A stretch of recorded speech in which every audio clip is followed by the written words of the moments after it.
আসসালামু আলাইকুম। আপনারা এত টেনশন করতেছেন কেন?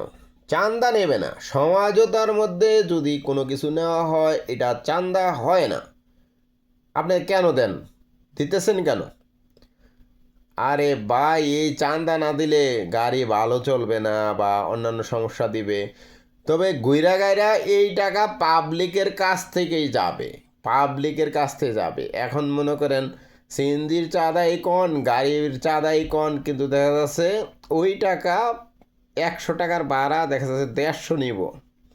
ড্রাইভার কি ড্রাইভারের পকেটতে দিব? কন্ট্রাক্টরের পকেটতে দিব? সিএনজিওয়ালা কি পকেটতে বাইর না দিব? দেখা যাচ্ছে 100 টাকার ভাড়া 200 করব, 200 টাকার ভাড়া 400 করব, কিন্তু ওই চান্দার টাকা হিসাব কইরেই করব। আবার এমন সময় আছে একটা টিপ মারছে, মারার পরে দেখা যাচ্ছে ওই ড্রাইভারের কন্ট্রাক্টরের কোনো টাকা নাই, মানে স্টানে স্টানে টাকা দিতে দিতে ওই যে সমঝোতার টাকা দিতে দিতে একবারে ওদের হাজিরে নাই। তখনই তো 2 নম্বরই শুরু হয়। 2 নম্বর এটা কোন জায়গাতে শুরু হয়?